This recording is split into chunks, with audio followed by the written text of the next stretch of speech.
Like a lot of people, you may have been thinking about doing some type of investment, especially about Airbnbs. Well, stick around and we're going to talk about investing, especially Airbnbs and everything that you need to watch out for.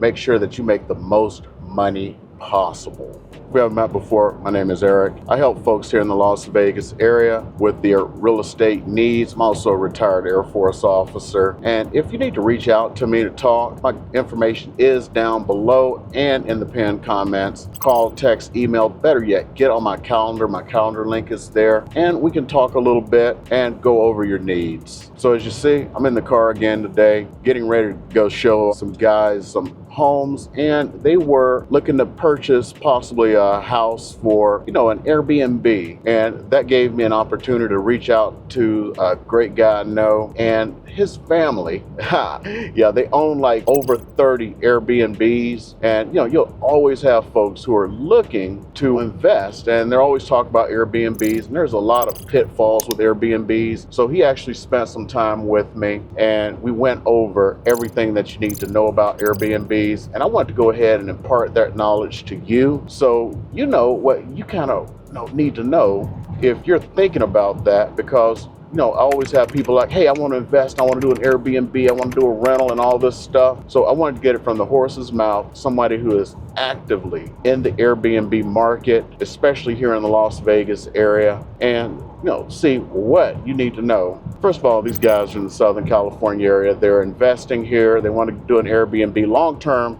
They're looking for something else. They're going to turn it into something else, but right now they need the house, and they're looking at Airbnb as something temporary until they get the licenses they need to turn it into what they plan to do down the line a year or two from now. So that's what our current plan is, and so I just wanted to make sure they were doing everything right. So I wanted to talk to the experts that I knew. So let's get the first thing out of the gate here. Okay, so everybody, when they think about Airbnb, they think about the old, the weekend kind of traveler. Well, there is a lot of regulations that exist right now for Airbnb. So I want to get this one out. There's licenses that are required now. We've gone through a lot of iterations. So first of all, let's talk about the different jurisdictions. I've talked about it a lot. Right now, we have North Las Vegas, Henderson, but also there is unincorporated Clark County, which is bigger than all of them. And that's actually the majority of the area around here. So like right now, well, I'm approaching Summerlin right now. Actually, I'm in Summerlin. And soon I'm going to be in unincorporated Clark County. And all the houses I'm going to show today are going to be in unincorporated Clark County. Each one of them has different regulations. Now, if you're doing short-term rental, like for the weekends and everything, that's where you run into problems and you need licensing. And there's all kinds of regulations about like set-off distances from other Airbnbs and everything like that. You have to be so far from the next Airbnb and just all kinds of things. And it's just so difficult. Well, how do you get the license? Well, he went like, it's just not even worth it. We don't even do it anymore. Back in the day, they would do this stuff. It's like, we don't even do it anymore. Well, I go like, what do you do to get a license? Well, most people, it's just too many hoops to jump through. So most people, when they want to do it, they go through like a service that will get the license. Most of them are through attorneys, and the cost, you ready for this one? $5,000 to $15,000 to seek a license to do Airbnb. And then he goes, that doesn't guarantee you get the license. That's just for them running through the paperwork, applying and everything else, and it doesn't guarantee that you get a license. So you can go through all of that for nothing to try to get weekend traffic. He said he doesn't even recommend it anymore. So what they do is what he recommends. And this is where the real money is, in his opinion. 30-day plus leases. So like, wait a minute, you think of Airbnb, you're thinking about this like rent for the weekend, rent for the week. He goes like, no, that's not where the money is. The money is in 30-day plus leases, because one, they are not subject to any of this. Like what? No, 30 days plus exempts you from all of these requirements. You don't have to have a license. You don't have to have anything. You don't even have to have a property manager certificate.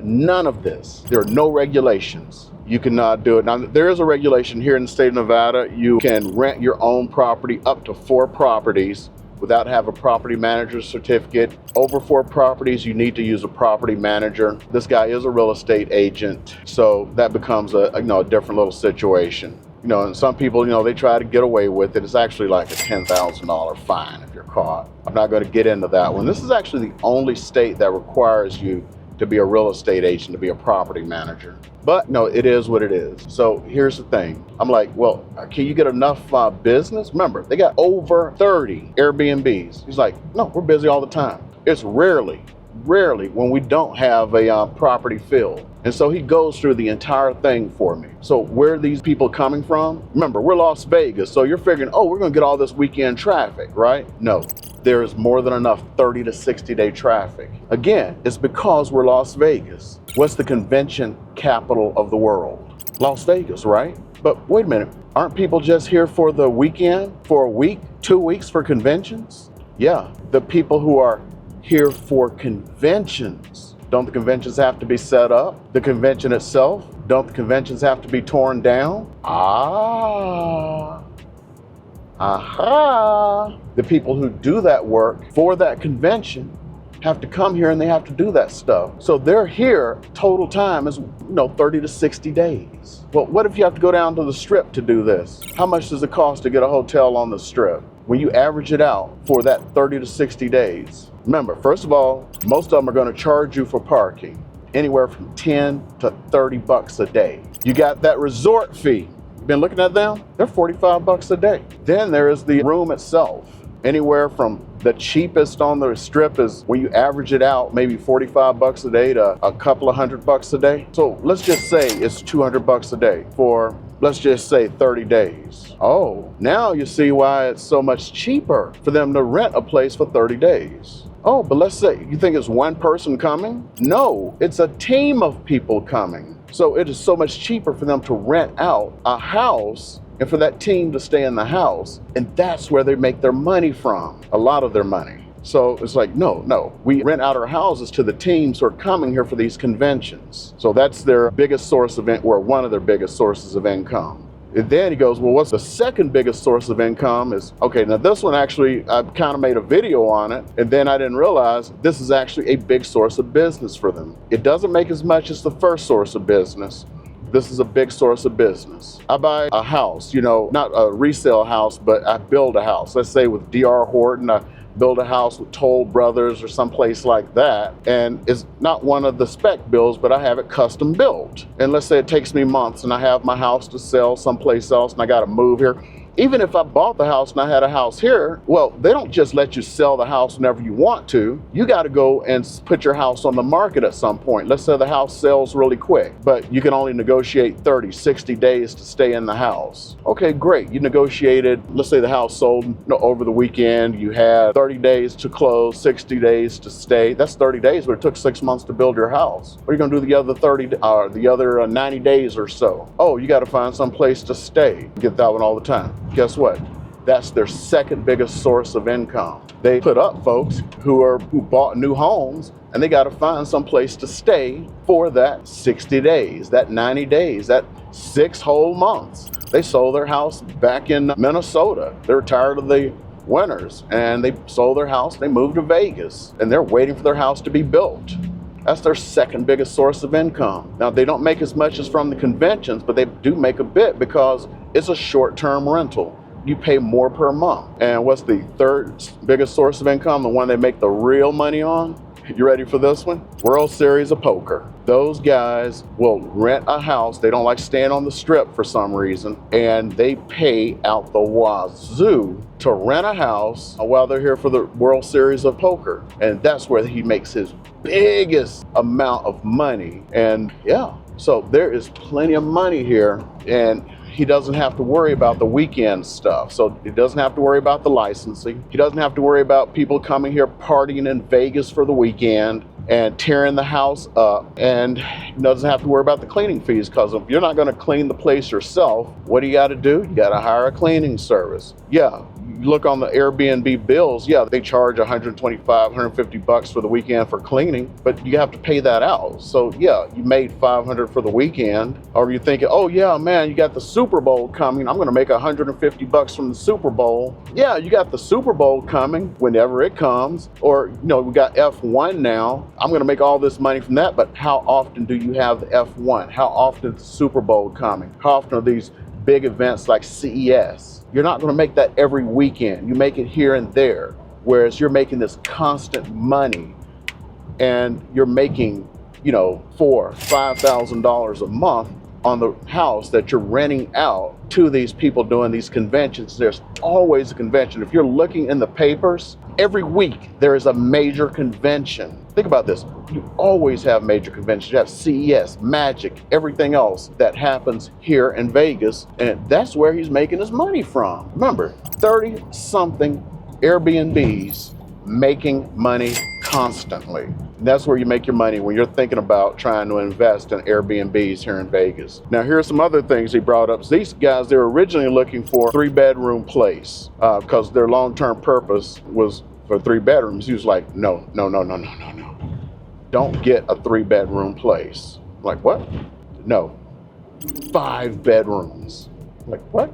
So like, yeah, those are the ones that make me the most money. And he explained it. Again, I said, remember, you got teams coming in here to set up, right? They make an average of $9,000 off of their 5 bedrooms. You listen to me? $9,000. Now remember, say investment, so you got to put 20 to 25% down. That's if you're getting a loan. Yeah, I know high interest rates, but still, if you find a 5-bedroom place and it's near the strip, and where we're going to be searching is going to be the Southwest, he said that's just the perfect place for an Airbnb for people who are going to be working down on the strip. A 5-bedroom place with a pool is going to rent for about $9,000 a month. So I'm hoping part of this is, that's actually, when they came back, a lot of the places they sent me were 5-bedroom places with pools. I'm going to hopefully get some drone footage of some of them, kind of show you what we're doing. And that's where you get that big money from long term. 9,000 bucks. Think about that. After everything, you don't have to worry about the cleaning fees. You don't have to worry about the people tearing it up. And you've got, after your mortgage, after the wear and tear that you do have, what kind of money are you making off of that? I figured it out, and it was like 50 grand a year. Can you imagine 50 grand of passive income per Airbnb? Talk about that Burr formula. That is operating the Burr formula there, which means you can probably start flipping that to a point where you're buying an Airbnb every couple of years. In 5-6 years, you got 2 or 3 of them producing you, $100, $150, $200,000 in passive income, instead of sitting around trying to manage, a weekend at a time here. Oh, somebody just tore my place up. Go look at these videos on YouTube where somebody talked about, oh, the Airbnb guest just tore this up. They just stole this. They just did this. That's the short-term money. It's like drug dealers. It's like my uncle always talk about drug dealers and their short-term thinking, and how when it's all said and done, what happens? They always end up poor. Easiest way to end up rich? Long-term money. It's kind of like stock market, dollar cost averaging. Okay, I'm just standing here waiting for my client to show up. Actually gave me a little bit of chance to look through the history on this home. This is one of the things you gotta look out for. It's a nice neighborhood and all. It's possibly nice and quiet, especially if you're doing that 1-month thing, 4-bedroom home and everything. Here's the issue. On this one, the sellers closed on this home 2 months ago for $150,000 less than they're trying to sell it right now. So I'm trying to figure out, why are they trying to sell it for $150,000 more? Usually when they do something like that, they're trying to, they went in and they did a completely regut, but I didn't see that from the pictures. I could see the old pictures. Now let's see the pictures now. I'm about to go in and I'm going to see what they're trying to do. I believe they're just trying to get more money, but when I look at the sales in the area, the price doesn't support that. So let's see what's happening, okay? Now I haven't gone inside yet, but one thing's, this type of lock here, no matter what, make sure you do not have this on your home, because anyone with the original key has the ability to reset your locks. So they can take the key and then put another key in there and reset your locks because of this little thing right here. Yeah, never use these quick set locks. Agent may, or somebody who's an investor may like these, but for your permanent home, never have this type of lock. What you're going to want to do, especially if you're going to be using these for like Airbnb, you're going to get like a sledge lock that has the code on it and everything.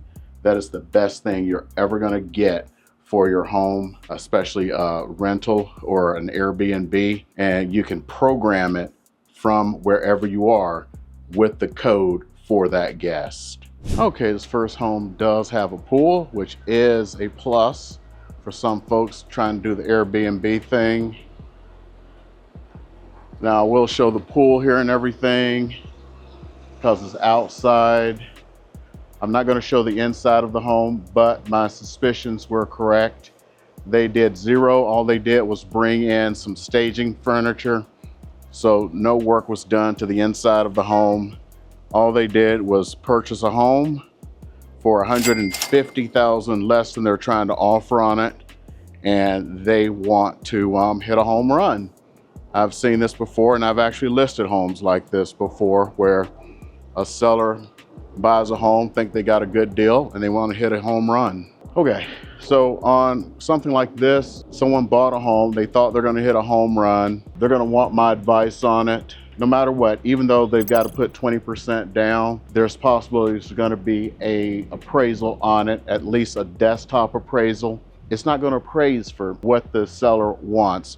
They can't prove that they came in and did anything. If I were to go in and show the inside of this house, it's obvious that no work was done on this house. All they did was bring in some staging furniture from some staging company, and no, it's not gonna fly.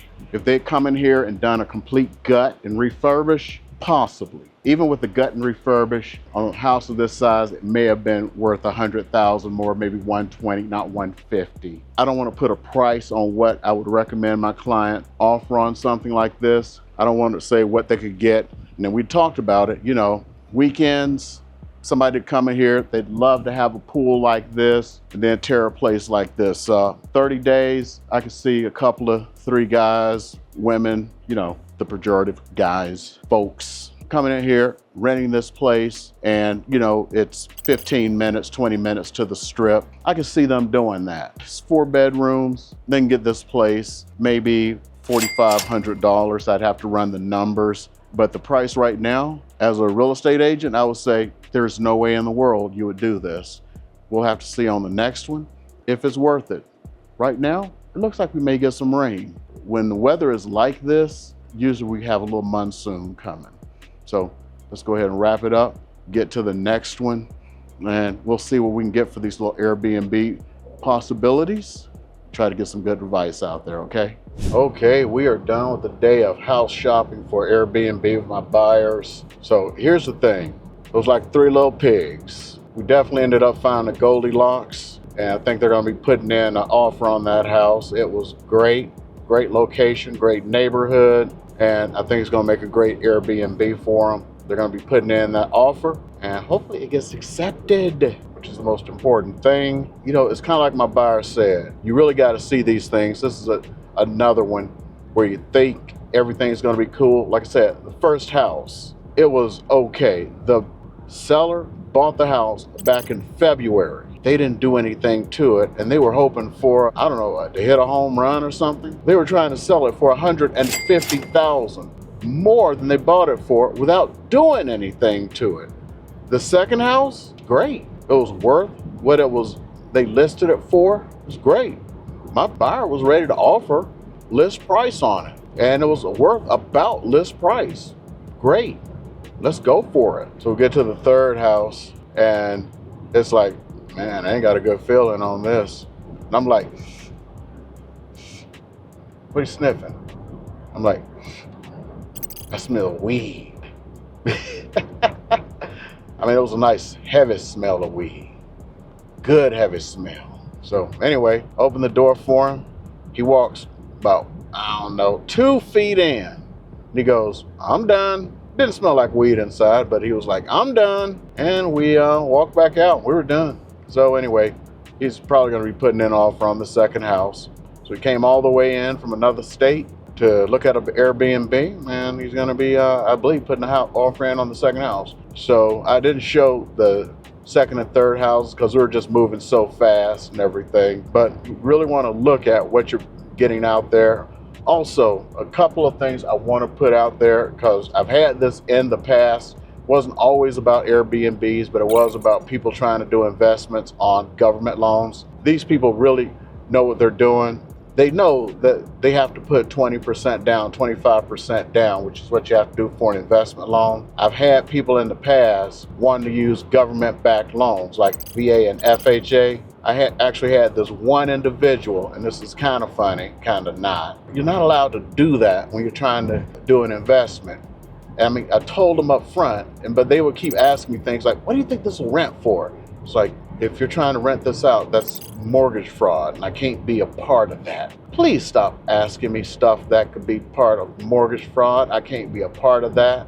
Oh, yeah. Then 5 minutes later, be like, so you think we could get XYZ for rent? Be like, what makes it funny is one of the person's relatives, I guess they were sneak following me on social media, and I made a video about it. And I guess they were mad that I said something. It actually had nothing to do with that part, but of something else. But it was like, you're talking about us on social media, and it had nothing to do, but it was like really a good life lesson, which I should have been talking about that, because I mean, that's like prison time. They probably just went to another realtor and committed, I don't know, mortgage fraud, whatever. I don't need money bad enough to commit fraud and go to jail for it. So anyway, when you're trying to get an Airbnb or something like that, a lot of times numbers may not work.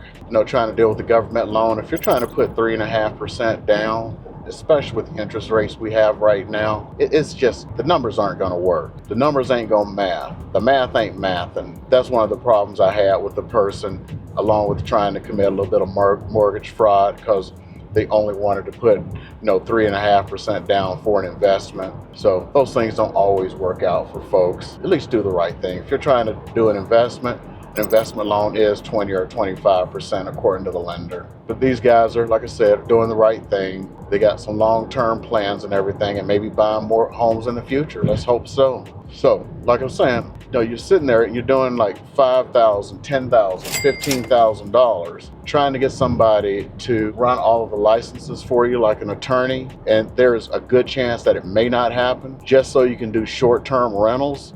Is that really the thing you want to do? I mean, I'm just putting this one man's opinion out there. If I can make as much or more money from doing 30-day rentals, I'm probably going to do 30-day rentals, because I know it's sure long-term money, and I don't have to worry as much, and I'm not just scrambling or worrying about if I'm going to get fined or something from the government. So that's my 2 cents on it. And if you found this a little bit helpful, I hope you did. This is kind of content I want to put out. If you see some more content, if I think it's going to be useful to folks, let me know. I'll get that out to folks. And if you want some advice, want to talk a little bit, my team and I are more than glad to help you out.